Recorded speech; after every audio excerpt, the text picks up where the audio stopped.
पृथिवी शान्तिरन्तरिक्षगं शान्तिर्द्यौः शान्तिर्दिशः शान्तिरवान्तरदिशा शान्तिरग्निः शान्तिर्वायुः शान्तिरादित्यः शान्तिश्चन्द्रमा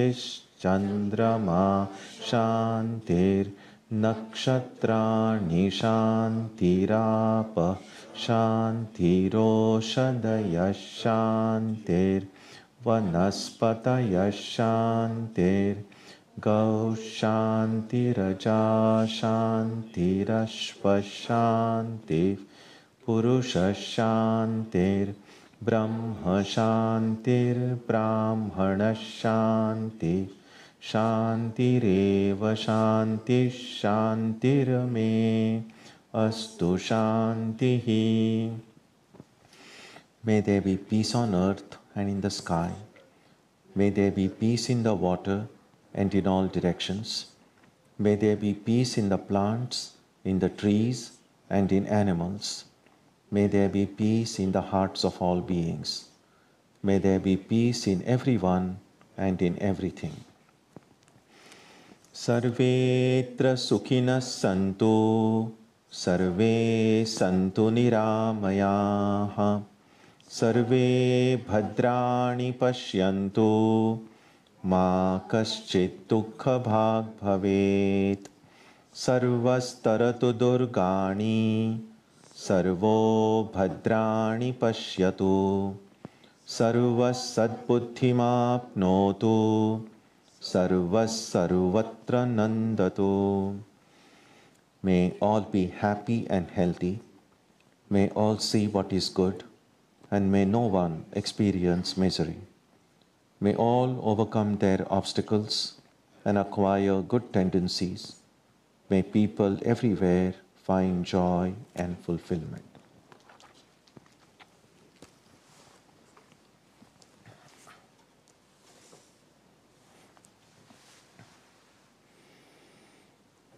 Let us now spend some time touching the center of peace and joy in our hearts.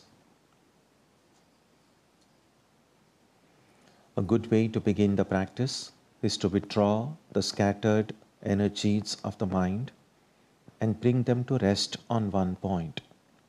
That point can be our own breathing. Let us therefore practice breathing with awareness.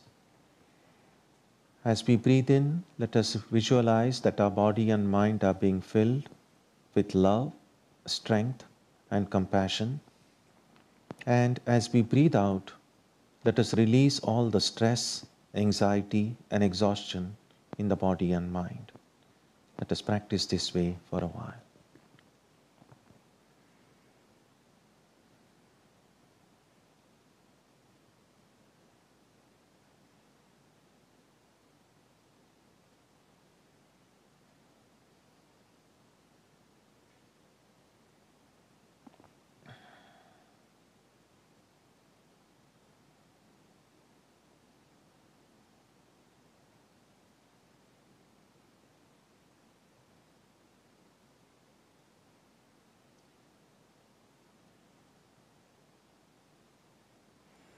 Let us now turn our attention to the region of our heart. Although God is present everywhere and in everyone, the divine presence can be felt most clearly in our own hearts. We can meditate in any way we have been taught. To remain focused, we can take the help of a short mental prayer or a mantra or a divine name. Let us now spend some time dwelling on the presence of God in our hearts.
Om Asato ma Satkamaya Tamaso ma Jyotirgamaya Mrityorma Amritam Gamaya Aviravir Mayeti Rudrayatte Takshinam Mukham Tenamam Pahi Nityam. May the Divine lead us from the unreal to the real, from darkness to light, from death to immortality. May the Divine Consciousness fill our hearts and protect us.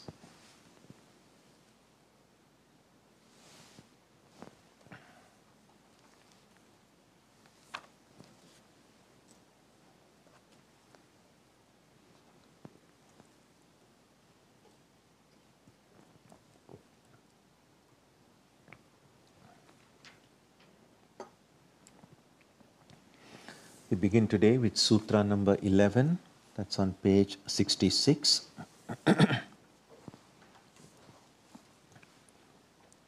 Loka Vedeshu Tad Anukula Acharanam Tad Virodhishu Udasinata. The devotee's conduct should be in conformity with public views and the Vedic injunctions and indifferent towards views that are against it. As I mentioned to you last time, one of the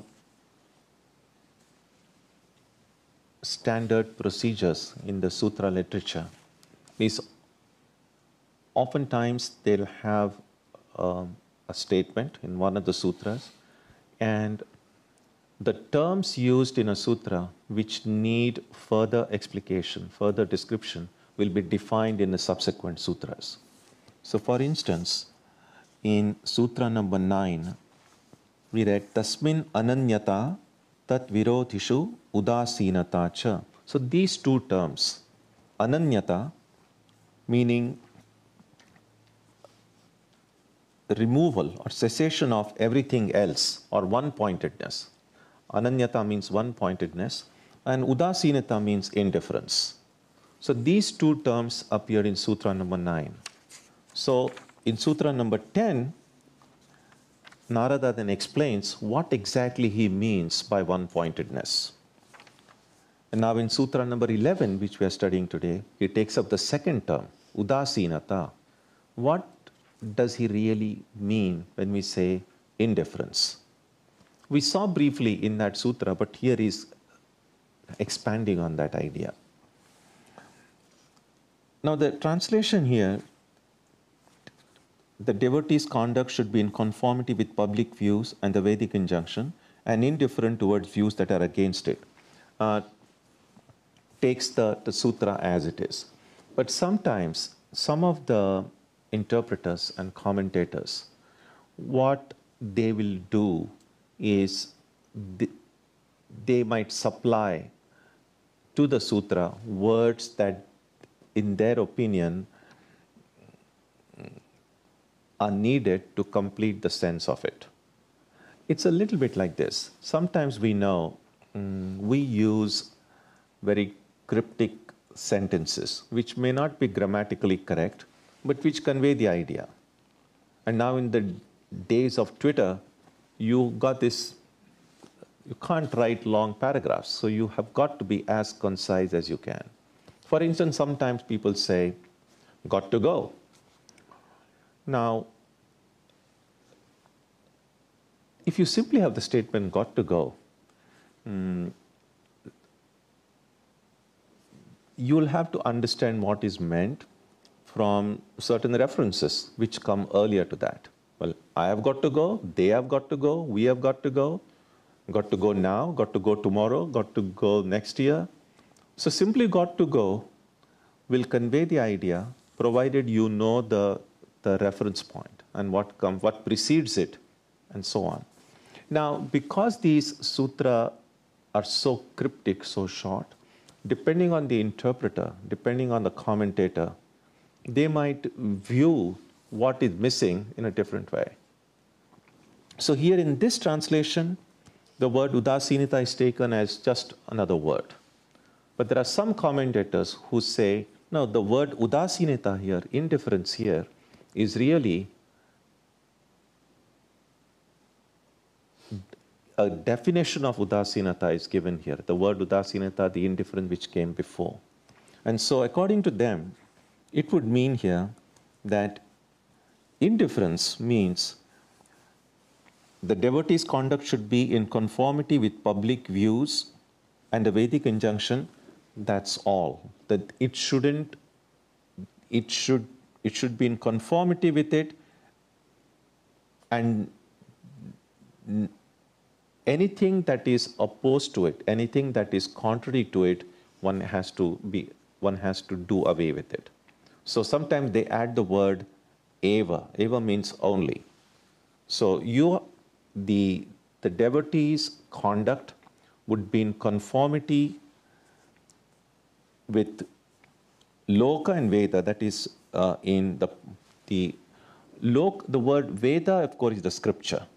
The word Loka in Sanskrit means the received opinion, or what we say, the social expectations, or conforming to what society expects of us. So what this verse says is, indifference really means we must conform to the scriptures and social expectations, and our conformity must be only to the extent that is absolutely needed for maintaining of our devotion. Anything opposed to it, we must be completely indifferent to it. So that is the definition of the word indifference, which came earlier in Sutra number 9.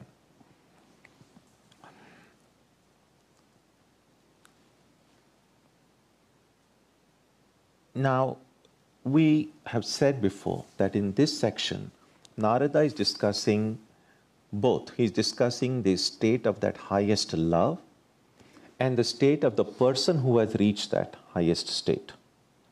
Now, why should a person who has reached that highest state, an enlightened being, who the scriptures themselves say go beyond all rules and regulations, why should such a person conform to what society expects or what even the scriptures say? Because the Vedas say that after enlightenment, the Vedas become non-Vedas. By that is meant, you don't need the scriptures afterwards because the scriptures have done their job. Ramakrishna gives the example of a to-do list, if you make, or if you want to go and buy something from a grocery store, and the list is long, you are afraid that you might miss out on some items. So you have a list. These 10 things I need to go and buy today. And so you need the list until you go to that store and pick up all those 10 things. Once you have picked them up and got it in your shopping bag, you don't need the list anymore because the list has done its job. So similarly, we need the scriptures because the scriptures help us reach that goal of life. Once you've reached the goal of life, the scriptures become useless. Now, if they become useless, why should an enlightened being follow the scriptures? And the reason is this, that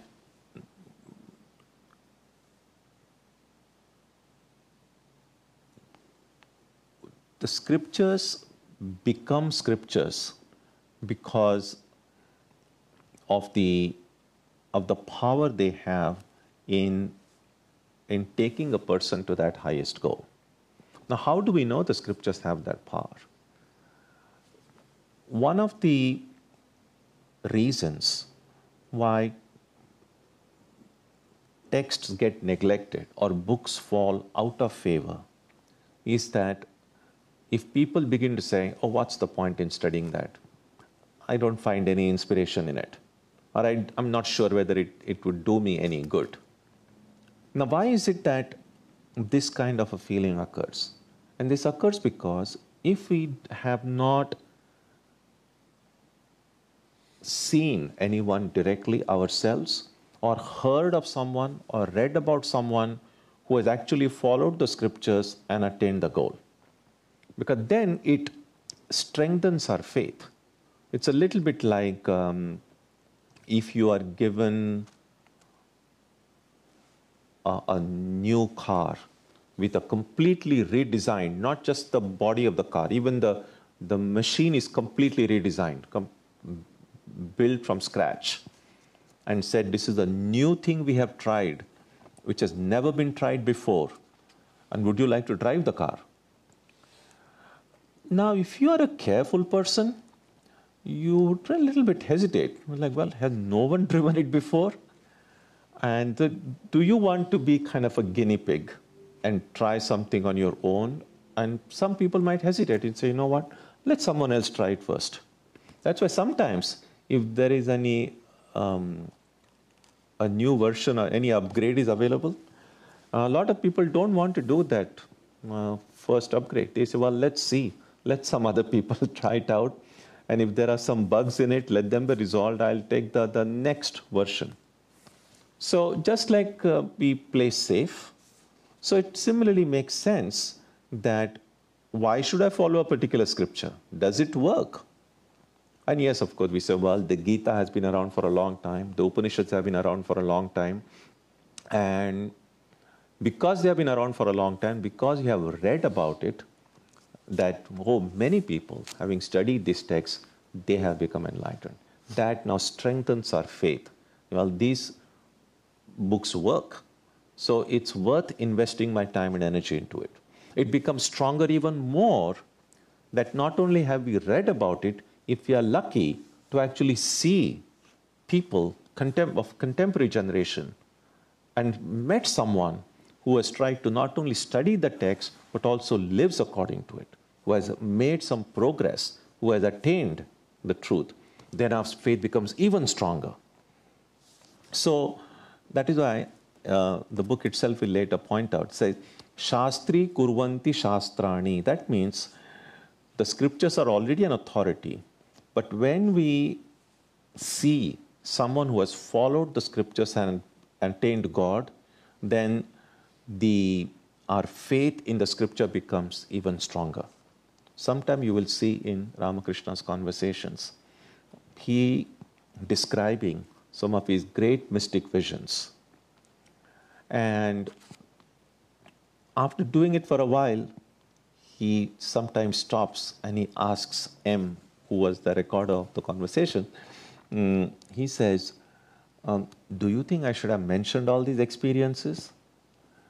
And the reason was simple, because the experiences of a mystic are so profound, often so subtle, that many people may not even understand what he or she is talking about, or understand the significance of what is seen.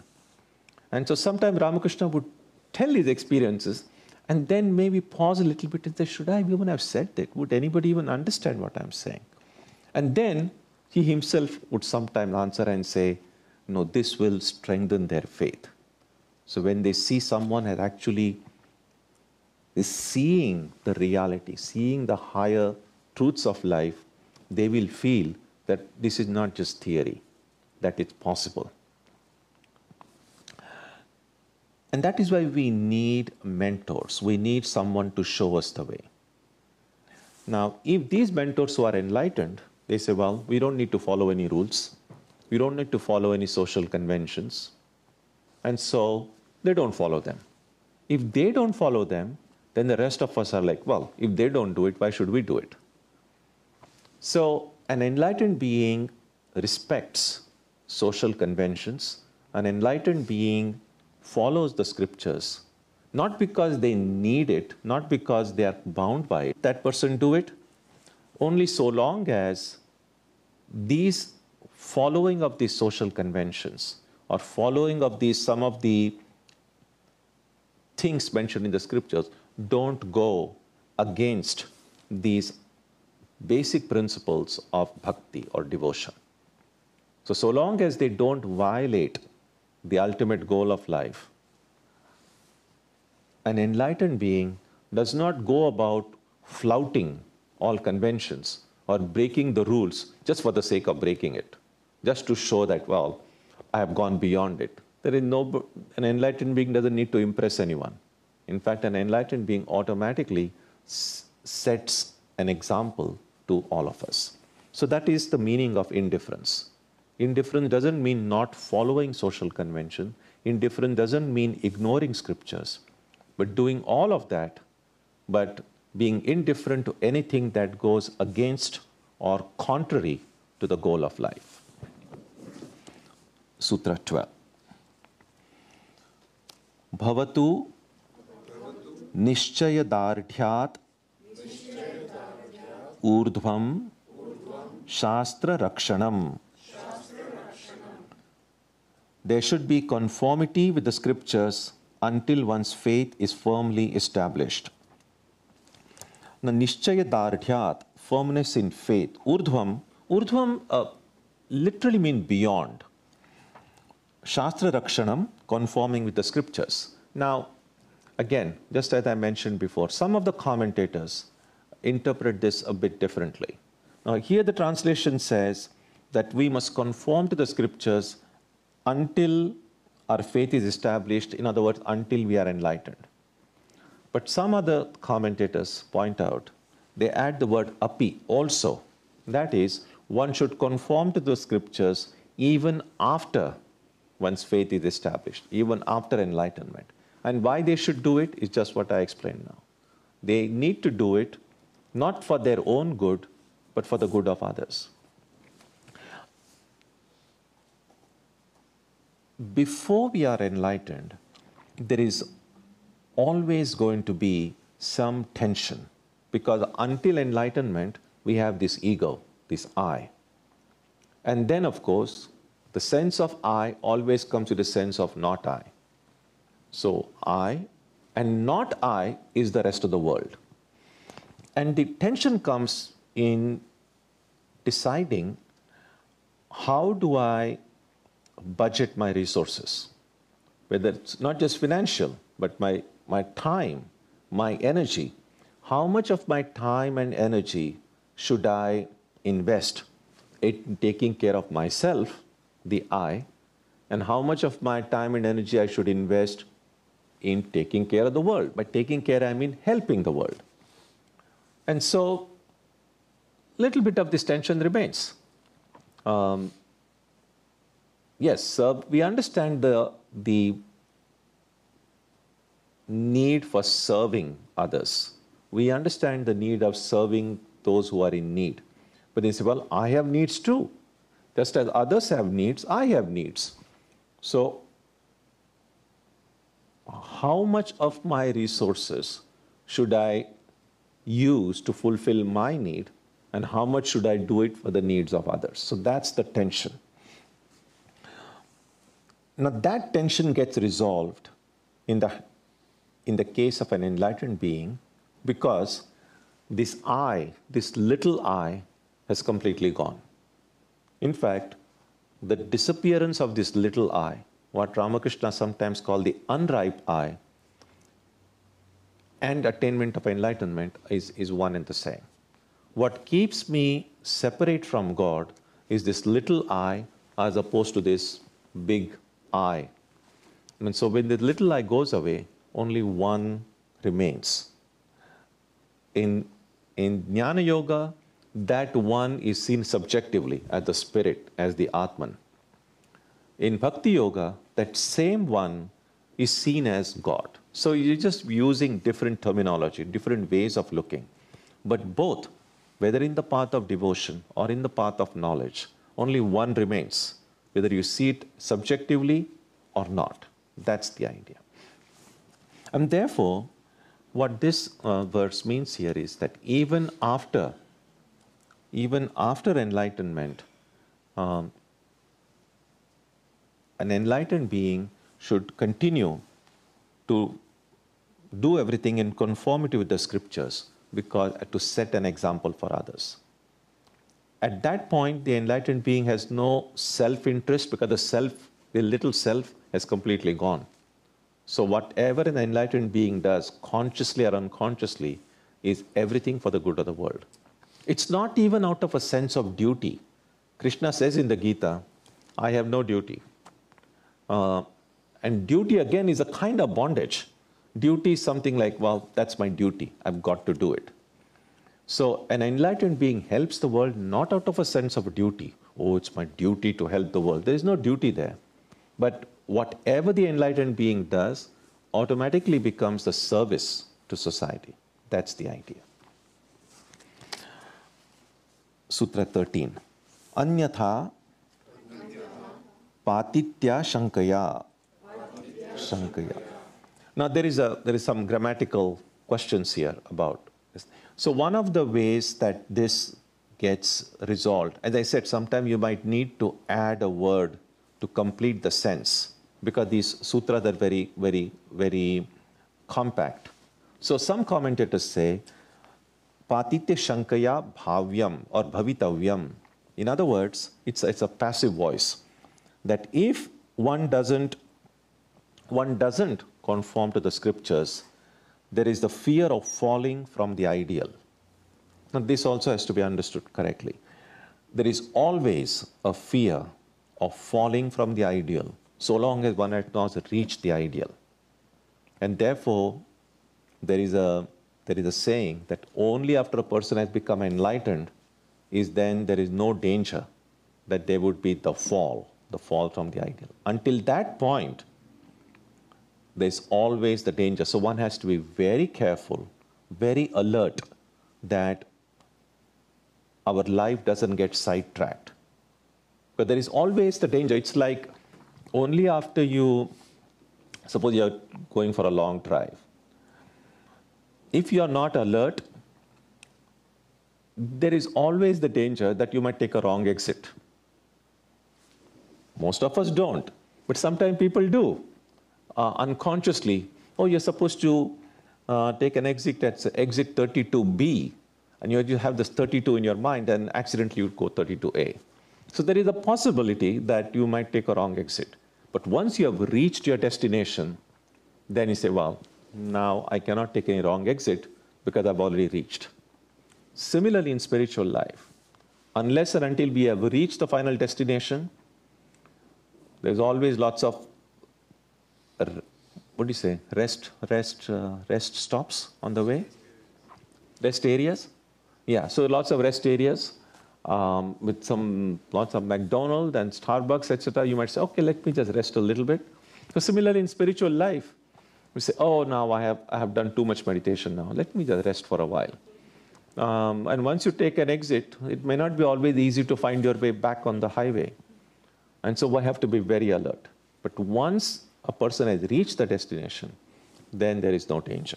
So now here, otherwise there is a fear of falling from the ideal, is not so much for the enlightened being, but the others who are looking up to a teacher, looking up to an enlightened being to show the way. So if they don't do it, the rest of us won't. Ramakrishna says in one place, in that book, Leela Prasanga, Ramakrishna and his divine play, Ramakrishna and his divine play. He says in one place, in those days in Indian currency, nowadays it's all metric system. So the 1 rupee in Indian currency was divided into 16 parts, and they were called annas. So 1 rupee equals 16 annas. And so Ramakrishna said that if I do all 16 annas, if I do 1 rupee, then the rest of you will probably do 1 anna. In other words, all of us may not be able to do everything to the extent that these great ones did in their life. But they show us the ideal in its fullest extent, so that in trying to emulate them, in trying to follow their example, we might be able to do at least 2% or 3% or 5% of what they did. So if they themselves did only 1%, then we are going to do still less. So they try to show us the ideal in its full splendor. And therefore, one of the important things they do is they try to follow the scriptures as meticulously as they can, not because they need it, but to set an example, because otherwise the rest of us who are trying to follow them will do what they did, and then there may be a fall. That's the idea here.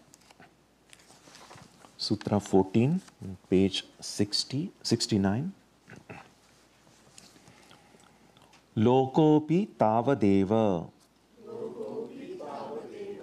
bhojanadi vyaparaha tu asharira dharanavadhi. That is, the public opinion should also be followed, and activities like eating, etc., should be continued as long as the body lasts.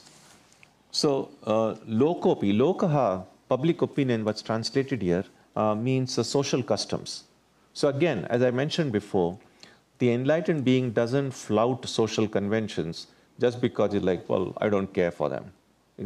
So, there is this very interesting point about normally we make these kind of very clear groupings in society, liberals versus conservatives.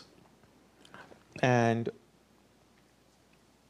an ideal position is, a liberal doesn't mean that nothing of the past needs to be conserved. I'm so liberal that nothing should remain. Everything is new every time. And an ideal conservative wouldn't say something should be conserved, everything should be kept exactly as it is because I'm a conservative. I think an ideal position is somewhere in between, because with the passage of time, things change. Certain things remain same and certain things change. Now, what changes and what doesn't change, that is where we have to use wisdom or whatever intellect God has given us. Now, in any scripture, there are things that relate to the ultimate reality, the things that relate to God. God doesn't change in every century. God doesn't change. Well, by definition, if God changes, then whatever changes, that's not God. So the spiritual ideal is not bound by time, by space, and by these other considerations. So if it is a transcendent ideal, that's true everywhere for all time. So that will now change. But there are also things in scriptures which deal with society or application of those principles. Now, application of the principles to life is affected by time, is affected by place. And that is why in Vedanta scriptures, they have this clear division. Those things which do not change with time become a part of Shruti. It's called Shruti, part of the Vedas. Now, the other things which are directly related to the changing values of a society, the changing norms in a society, they come under a secondary grade of scriptures called Smritis.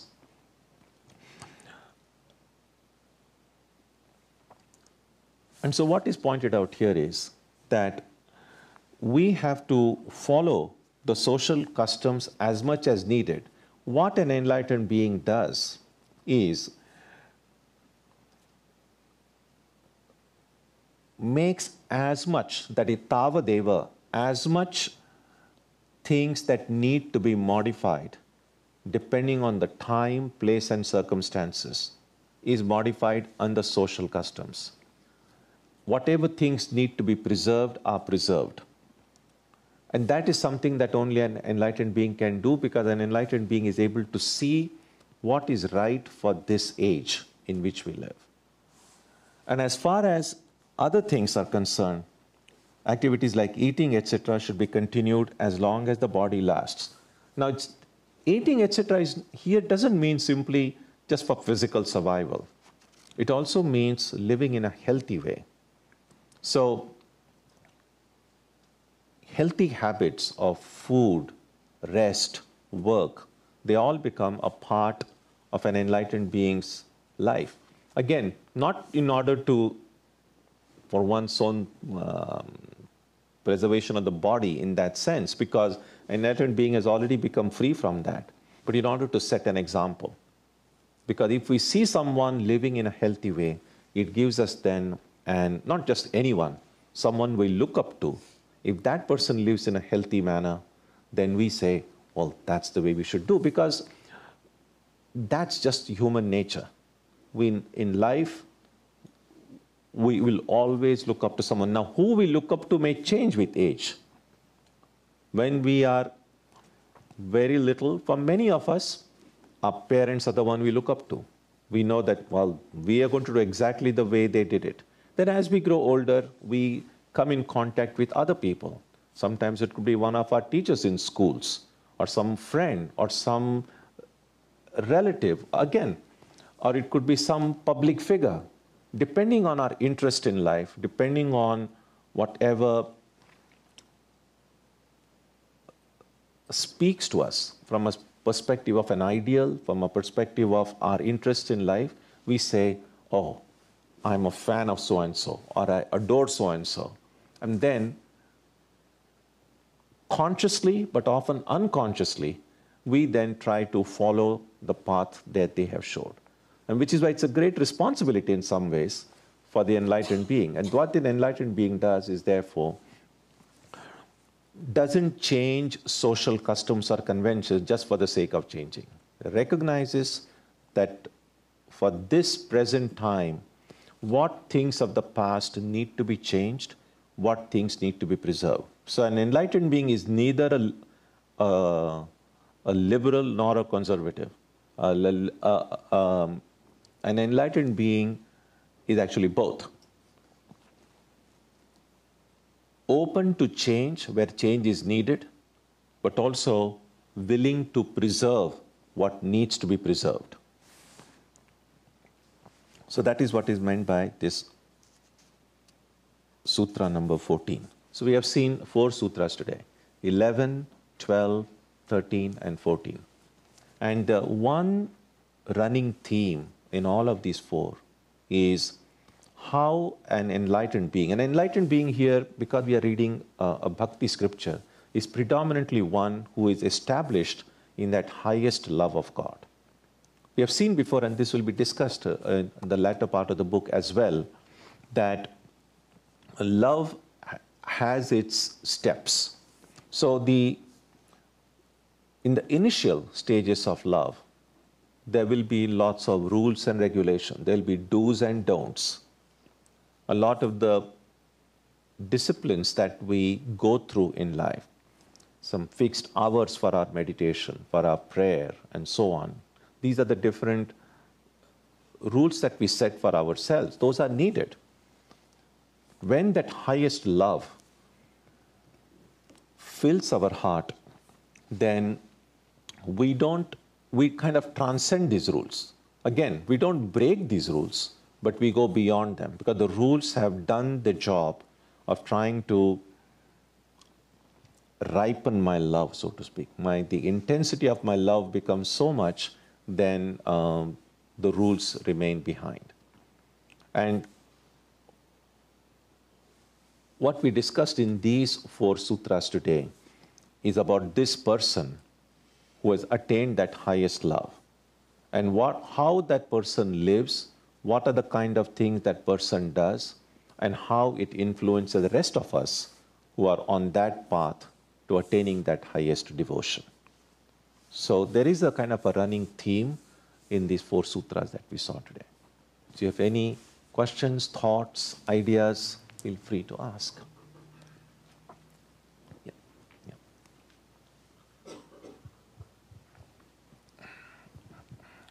Swamiji, you mentioned that the enlightened people try to make an effort to conform to public opinion to set up an example for ordinary people. But there are also many, many cases where enlightened people, their outward behavior is very bizarre. Mm-hmm. So, for example, they act like children, or sometimes they act like crazy. There is also some example of story that, an enlightened person was throwing stones at somebody so that they wouldn't follow him. Sure. So how does that play into? Absolutely. So there is no one fixed template for an enlightened being. So what is mentioned here is, generally it's like this. There's always going to be exceptions. Yes. And again, one more thing we have to keep in mind is in Bhakti schools thought, they also sometimes distinguish enlightened beings as teachers and enlightened beings. Again, there is no kind of an objective test for it. But they say that not everyone who is enlightened is necessarily there to go and teach others. But some people do it, some people don't have to do it. Now, those who do it are sometimes seen as commissioned. Again, there's no way to objectively prove it. But what they say is that people who, Ramakrishna sometimes used to say, that in order to be a teacher, one should have received that command from God. Now, it's not necessary that every enlightened being, automatically the command will come. And so, only those who have received that command from a higher source, it is then up to them to set an example. And that's why sometimes these differences you will find. Not all enlightened beings are identical. They'll be always different. Just like unenlightened beings are different, enlightened beings are also different. Yeah. And Swamiji, is enlightenment a binary event? Either you have it or you don't, or can somebody be partially enlightened? Yeah, I mean, it just again depends on how you want to put it. In one sense, yes, a partially enlightened is also partially unenlightened, right? So it's a little bit like saying a dimly lit room. Is there light there or is there darkness there? So sometimes it's possible to say, no, you're either enlightened in the sense like total light, 100% light. Either it is there or it's not there. That's very clear. But if you want to think in terms of gradation, yes, you could say that those who we see as advanced souls, people advanced in the spiritual path, have definitely are in greater light than those who are not so advanced. So it's possible to look at it both ways. Yeah.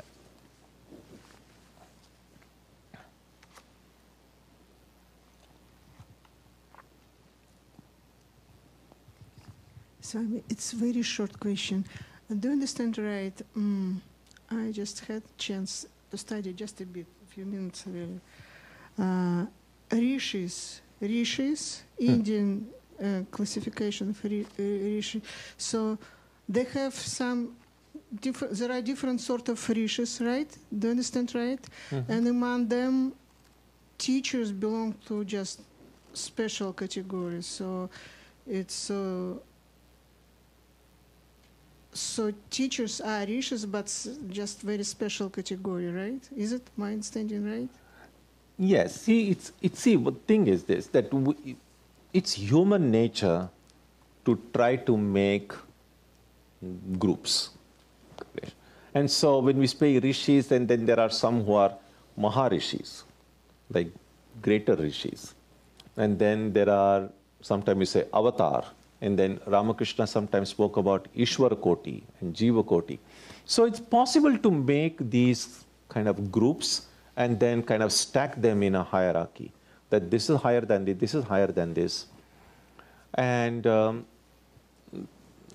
one could do it any way one wants. There is again no objective way to test whether one is a rishi or a higher rishi or low. There is no way to know. But it's helpful to look at it that way. But it's also good to not be too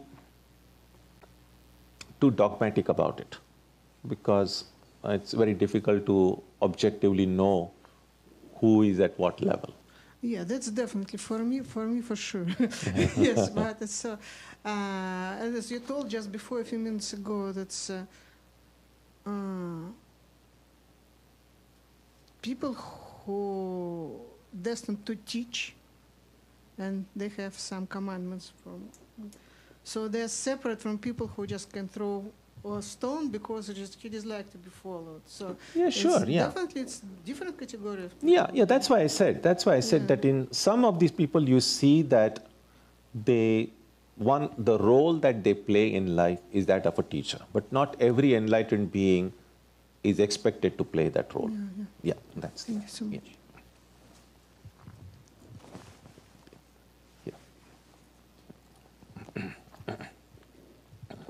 Maharaj, thank you. If you would understand another sort of slightly academic question. So it says in Sutra 11, Loka Vedeshu Tadunukulacharanam. Tadanukulaccharanam.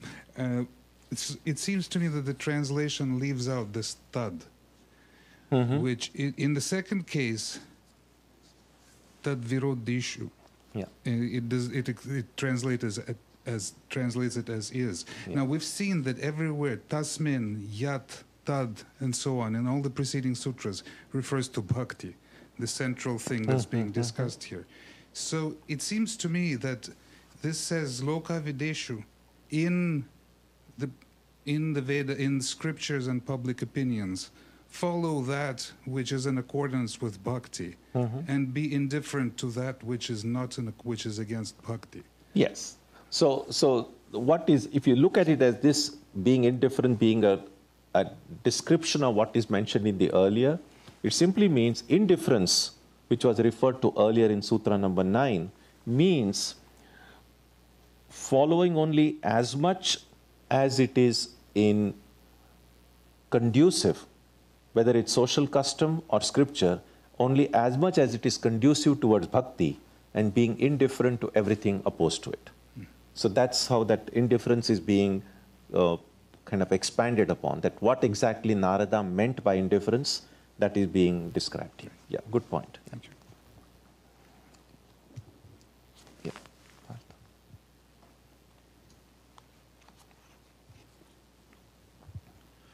Swamiji, when we talk about that scriptures at some point is not needed anymore, the same will apply to all logical understanding that we get, all the questions we ask. Absolutely. And I mean, they itself are meaningless. Yep. I mean, logic is already, I mean, logic is helpful.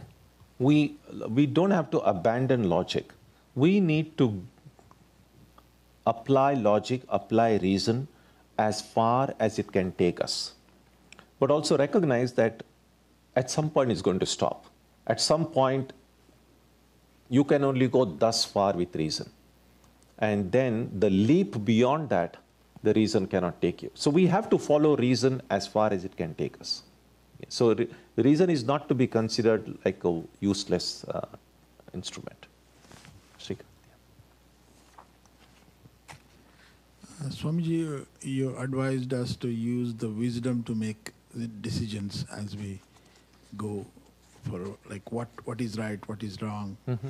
So how much wisdom you have? Like how do we earn wisdom? Is it because of the scriptures or reading, or does age matter? How does it? Age really doesn't matter. I mean, we get older physically, but we need not necessarily are getting wiser. But whatever decision that we take will be based on whatever knowledge we have acquired through scriptures, or perhaps even more through the experiences we have had in life so far. Now, many of us, I mean, daily we are getting experience. Then as we go older, we get more experience. So an older person has more experience than a younger person, just like in terms of quantity. But it's not enough to simply have more experience. Am I learning from my experience? So it's possible for someone be younger and have relatively fewer experiences, but that person has made a conscious effort to learn from every experience, whether it's success or failure, good or bad. And it's possible for someone to live a long life and not learn anything at all. So experience is good, provided we are kind of harvesting the maturity that can come through learning from experience. So when we make choices in life, when we take decisions in life, we have to use both the knowledge that has come from study, the knowledge that has come with our interaction with the world, and knowledge that has come through our own experiences, whether it's experience through work or experience through our own prayer and meditation. All of these things we need to pull together and then make an informed decision. There is still no guarantee that it will be a perfect decision. We sometimes make, with good faith, we make some choices, and later on we discover that, well, that was not the best choice, which is okay. So it's okay to make mistakes. But again, if you're making a mistake, learn from it so that next time you are a little bit wiser than before. So that's how in life we have to go.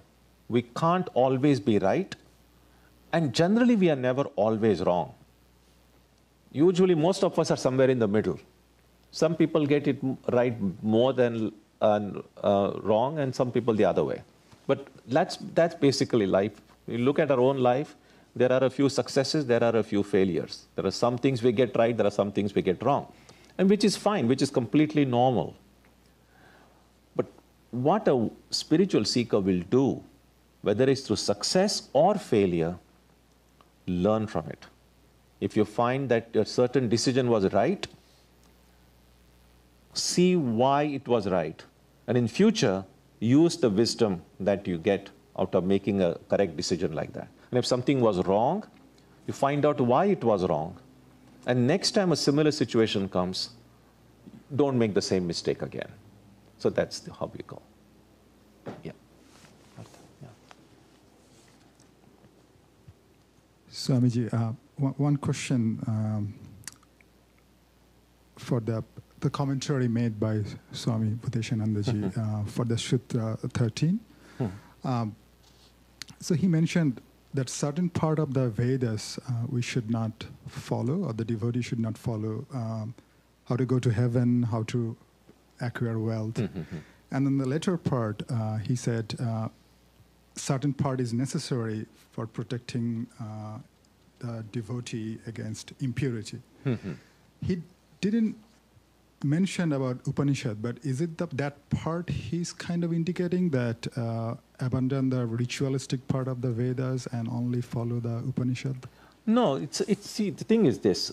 Vedas, there are certain things in the Vedas which Vedas say, this is what you've got to do, and this is what you should not do. It's very unequivocal. For instance, in the Vedas we read, Satyam vada, dharmam chara, always speak the truth, follow an honest path. There is no choice there. They said, this is what you've got to do. But heaven, etc., the Vedas don't say, you've got to go to heaven. Or what the Vedas say is this, if you want to go to heaven, these are the things you need to do. So, which means that all of us don't have to do it. I need to do it only if I want to go to heaven. If I have no interest in going to heaven, I don't need to do it. So in the Vedas, what we have to see is, which are the do's and don'ts given by the scripture, and where the Vedas say, this is the way to do this. If you want this, do this. So those who want to do it have to follow it. Those who don't. Now, a devotee, if my goal is God, and then just to clarify, because the word heaven kind of can get mistaken. So the heaven that is spoken of in these scriptures is not the abode of God. Because then we say, well, why shouldn't we go to heaven if the Lord is there? So the heaven that is, and that's the problem with using English words which have several meanings. So here, heaven, when the word heaven, what gets translated as heaven, is really means what perhaps might be better to translate as celestial worlds or some other worlds. Now, do I want to go to God, or do I want to go to these higher worlds which may have, maybe if this is only a 1-star place to live, they may be 5-star places, which may be a lot more of material comforts, etc. But is that what I want? If I'm a bhakta, then I don't want to go to any place. I want to go where God is. And that's what the commentary mentioned, that if heaven is my goal, then I'm a heaven seeker. I'm not a spiritual seeker. I'm not seeking the spirit. That's the idea. Swamiji, to follow up on the previous question regarding heaven and earth. So if earth is a 1-star hotel, heaven is a 5-star hotel, if I can't be happy here, how can I be happy there? No, I mean, sometimes some people may, if they're not happy with a 1-star hotel, they might be happier in a 5-star hotel. I mean, that kind of makes sense. No, Swamiji, I mean, so I thought of one example. So for example, if you look at on this earth right now, there's some places which are really unhappy. Like if you go to war-torn Syria or North Korea, it's very, very bad. Now, if you magically transport such a person to the US, that person will be ecstatic. He'll be very, very happy. Are you sure? Okay. No, I mean, All right. Okay. Okay. Relatively speaking, he'll be ecstatically happy. Yeah. He'll be very happy that a lot of material comforts, all kinds of desires can be fulfilled. But then maybe after a few years, that same person will feel like it's great, but not Absolutely. perfect. So the same thing's going to happen in heaven too. Exactly. Which is why it's not in a highest ideal. Right. So those who are now, I'm happy that you are really analyzing or speculating what could happen in heaven based on the experience you see here itself, which is what a spiritual seeker should do. Now, because you have been able to think this way, heaven is not such a attractive place to go to because you are able to see what will happen. So we need to have that kind of foresight and farsight, that rather than just look at the immediate benefits, we are able to look beyond and say, well, it might seem good for a while. What next? I might be, like they say, from a frying pan into fire. So that's how a bhakta thinks and then makes right choices. Yeah. Swamiji, one more thing. I mean, also in terms of, if I have anger in my heart or jealousy and all that stuff, even if you put me in heaven, I'll land up in the same problem. Absolutely. In fact, as I've sometimes mentioned, in many of the bhakti texts, heaven is not spoken of in a very high terms. In Tulsidasa's Ramayana, he describes there is this big war or a final the climactic contest or really fight going on between Rama and Ravana, whom Rama had come to vanquish. And so Tulsidas in that book describes that all the celestials, the citizens of this heaven, they are all watching from above, because whoever wins in this contest will be their new boss. Because it's like almost a conquest for the world. Now, they in Tulsidas says, they are simply standing there and saying, Jai, Jai. They are not saying who's Jai. See, sometimes we see if there is some, to some extent what's happening today, whenever any new bill has to be passed. So there are some people like, I'm going to vote yes, I'm going to vote no. But there will be oftentimes some fence sitters who will not want to commit in advance, because they will want to say, well, if I do this or if I do that, what will work best for me? So there are some people who will not decide till the last moment. And then only when you kind of know which side is more beneficial toward me, then you will go to that side. So Tulsidas says that these celestials, they are not so much concerned about whether Rama wins or Ravana wins. They are just concerned about, I should continue to stay there. My privileges shouldn't be taken away. All the perks and privileges that I have, they should remain. Now, what if they already start saying victory to Rama? And what if Ravana wins? Then I'll be like in the opposition party. And then I'll be like thrown away. And so they're just saying, Jai. And then only after Rama's arrow goes and kills the Ravana, then say, oh, Ram, Jai Sri Ram, etc. So he paints the people in the celestial world as intensely selfish people. Because when I try to, for instance, look at it this way. If I try to do good in this world, but the primary motive, primary belief I have is, if I try to do good, if I help the people, if I feed the hungry, this will please the Lord and I will go to heaven. Now, apparently, well, I'm doing good work. There's no doubt about it. I am really doing good work. But I'm feeding the hungry. I'm doing all this, not because I particularly love them. I really love myself. I'm doing this because I want to go to heaven. So it's possible to do really good work and be extremely selfish. And so people who go to heaven have done good work, good karma. They are not necessarily unselfish. If they are selfish, that selfishness is going to manifest even in heaven. Which is why then a bhakta will think, how can heaven be a truly wonderful place if it is populated by very selfish people? That's one more reason heaven need not be the goal. Good. Thank you. Yeah. Yes. Thank you. My question is, why would anyone want to go to heaven in the first place? Because wanting to go to heaven is a kind of karma. So as a bhakta, we should focus on breaking all the bondages of karma, breaking to heaven and hell. So why this heaven thing in the first place? Most people don't think logically. That's the reality. If everyone thought in a calm way, this world would be a very different place. And that is why people who take spiritual life seriously will always be a minority.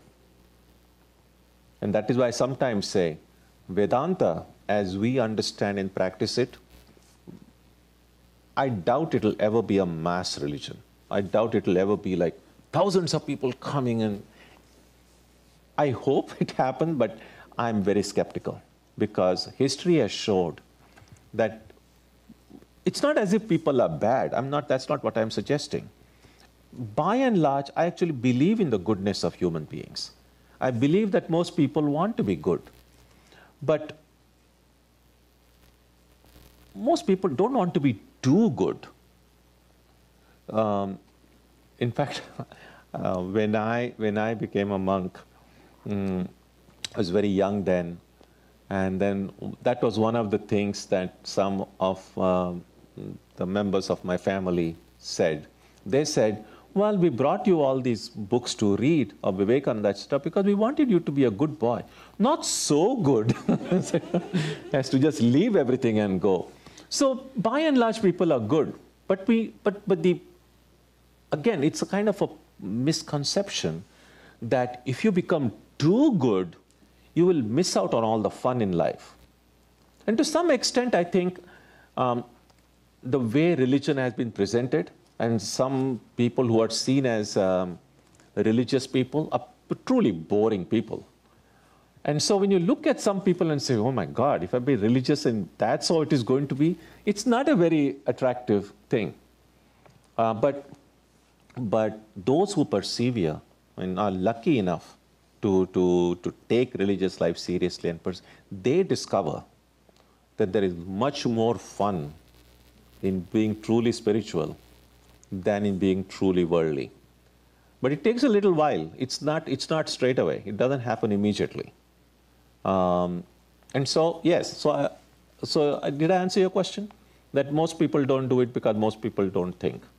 As someone used to say, people are fools.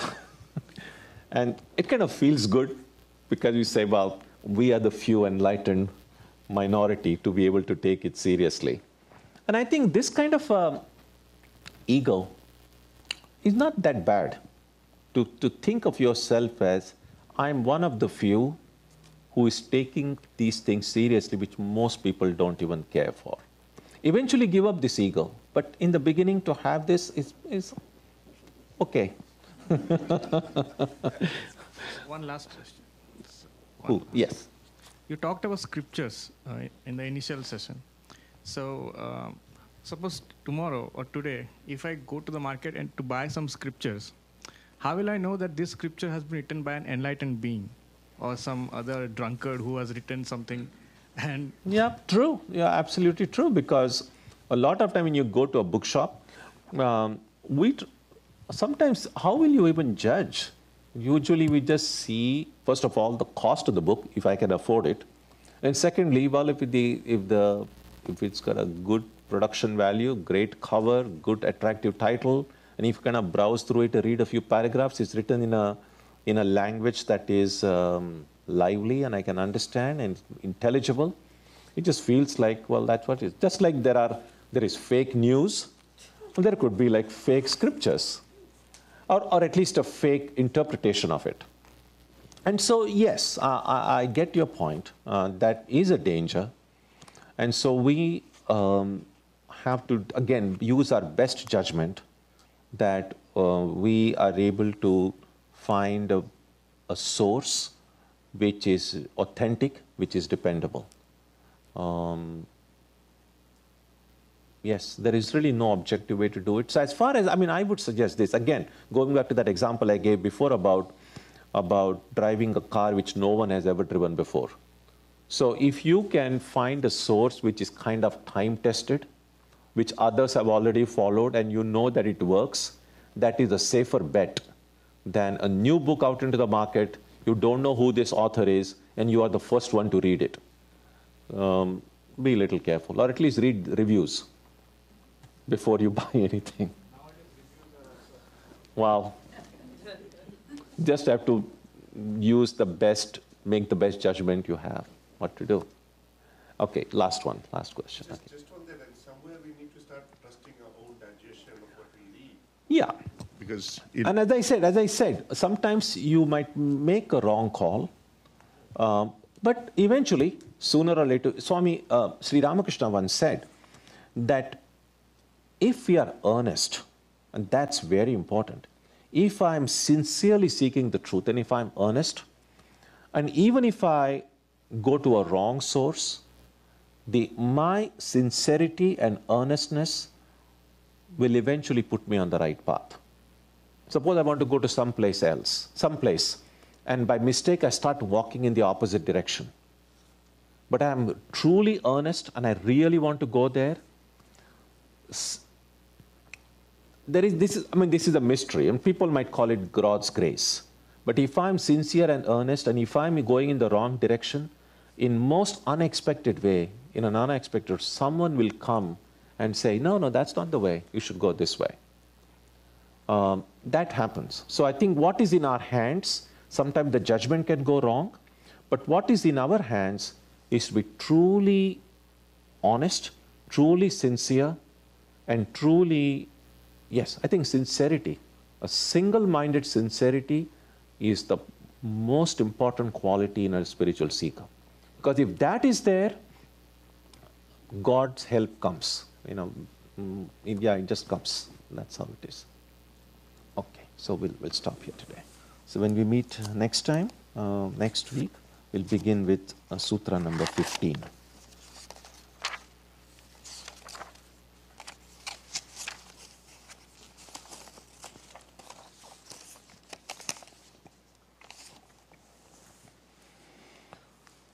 Om Jananim Saratam Devim Ramakrishnam Jagadgurum Padapadme Tayo Shritva Pranamami Muhurmuhu.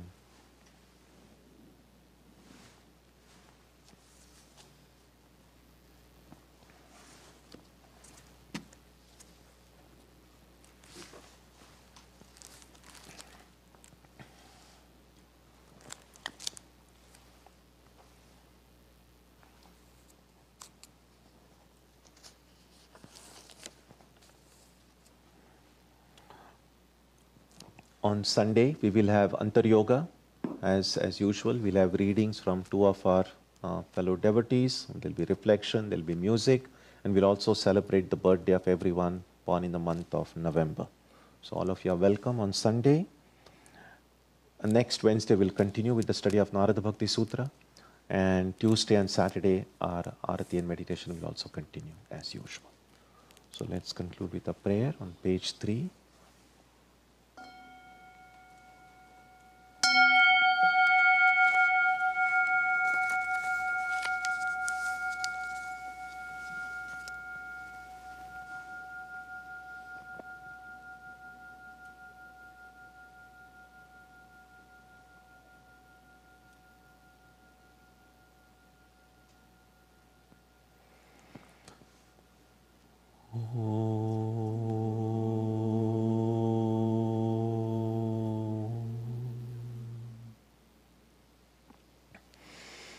May the Divine Being, who is the Father in heaven of the Christians, Holy One of the Jewish faith, Allah of the Muslims, Buddha of the Buddhists, Tao of the Taoists, Ahura Mazda of the Zoroastrians, the Great Spirit of the Native Americans, and Brahman of the Hindus, lead us from the unreal to the real, from darkness to light, from death to immortality.